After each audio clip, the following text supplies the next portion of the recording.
I'm Johnny Mac with 5 good news stories. We'll bend it a little bit. This first story is good news, good news in the end. Scott Stallings got a package for Christmas and included an invitation to play in the Masters. Wow, that's pretty cool. Yeah, the Masters said, hey, come play. You'll be a guest of the PGA Tour. Turns out, wrong Scott Stallings. There's a professional golfer, Scott Stallings, who qualified for the Masters by reaching the Tour Championship. That Scott Stallings didn't know what happened until the first Scott Stallings sent him a series of messages on Instagram alerting him to the mail mix-up. On Instagram, non-golfer Scott Stallings wrote, "Hi, Scott. My name is Scott Stallings as well. I'm from Georgia. My wife's name is Jennifer, too. I received a FedEx today from the Masters inviting me to play in the Masters tournament, April 6th through 9th, 2023. I'm 100% sure this is not for me." Well, good news. Golfer Scott Stallings says we're planning to give non-golfer Scotts some practice round tickets and take him to dinner on Monday night for doing the right thing. That's a lot of fun. I like this guy, Pepe Ortiz. He is a kindred spirit of mine. So what he's doing in Seville, Spain, anytime he sees an abandoned plant, he's trying to save it. I do this. I'll see the neighbors. They throw out some plants. I actually call myself the plant whisperer. I will take the sickest plant you've ever seen and nurse it back to health. I'm not always successful, but I just feel bad for these things because they're living things and just like, we'll throw it out. And I'll tell you the story in a second.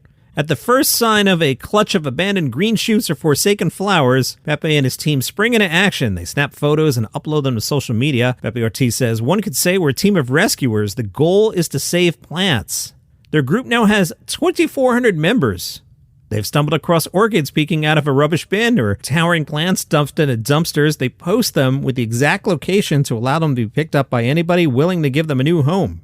Others use the group to offer plants they can no longer care for. Maybe they have space constraints or an imminent move. Ortiz says it's a reclamation of the plant as a living being. People need to realize these aren't just objects to be used and discarded. They deserve respect, care, and a measure of dignity. Following the holiday season, he's worried about fir trees, pines, and poinsettias. He says many of them are sold at cheap prices and people buy them as temporary decorations without knowing how to take care of them, or businesses buy them because they look nice in the restaurant and the store and toss them when the holidays are over. A Nashville school has created a marketplace to combat absenteeism. Administrators at Nashville's Warner Elementary School, they were worried about the school's high levels of absences. I'll tell you the numbers in a second there. Wow. The school's principal, Ricky Gibbs, noticed a correlation between chronically absent students and families that needed support. Backed by community donations, they set up a marketplace called the Warner Exchange. Again, it's Warner Elementary School. It opens one day every month. Every student at the school gets 5 Warner Bucks for every day they come to school. The families can then use those dollars to buy items from the Warner Exchange. The items are basic household items like cleaning products or baby food, diapers, and other necessities that families use in their daily lives. The items are priced around what they would be at local grocery stores. Gibbs said, if we're truly trying to change family history, if we're truly trying to change children's trajectory, you don't do that through a handout. We can only do that by ensuring that they receive a world-class education, but you can't ensure a child receives a world-class education if they're not in school. Absenteeism was at 42%. Wow. When the program started, it's down to 28% today.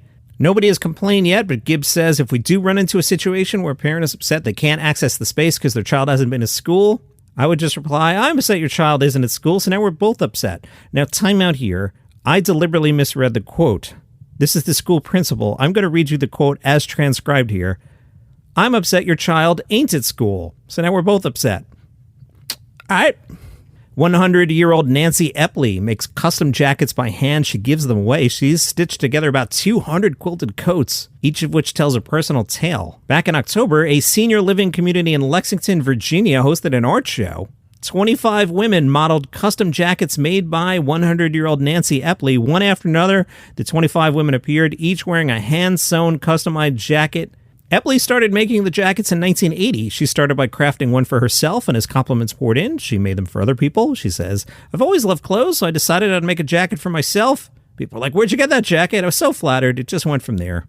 Before beginning a jacket, Epley asked the wearer questions about style. What colors do you like next to your face? Do you want a collar? Then she instructs them to make a list of all the things that matter in their lives, their hobbies, what they'd like to remember. Ursula Keeley is 87. On her list were her family and marriage. She says, the jacket really represents my life and my family's life. If there's a fire, this is the only thing I would take, and I'd run. And good news if you like free pizza, but likely only good news if you like free pizza and you're in Edinburgh.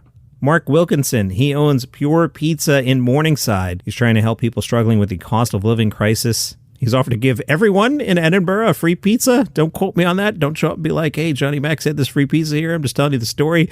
Everyone seems like a pretty high promise. But Mark Wilkinson is quoted as saying, I'm very happy with my plan because it's a win-win-win for everyone. The customers benefit, the suppliers benefit, and my team of chefs benefit as it gives them more hours of work. He estimated it would cost him about £12,000.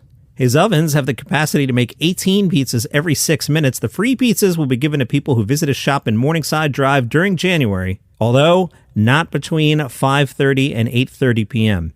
He hopes that anyone who takes up the offer will pass on the act of kindness in their own way. You only have to provide a valid mobile number. Wilkinson says, I hope my idea doesn't get out of hand, but I'm not going to start asking for proof of address. They won't have to bring in a council tax bill with their address on it. Have a great day. Hello, I am Mark Francis, host of a daily podcast about the British royal family called Palace Intrigue. Did you see what Meghan Markle did in her latest documentary? Or what Prince Harry said in his new book? Well, the kings and queens and princes and princesses are ready to explode. Andrew is ready to implode. Royal sources are jumping at the bit. The in-laws just can't stop. The UK tabloids are about to burst. Americans can't get enough. The kids can't get any cuter. The press can't get any uglier. And Wills and Kate? Well, they're just wonderful. Get your daily dose of gossip and news from the world's most royal family. Follow Palace Intrigue on Apple Podcasts, YouTube, or wherever you get your shows.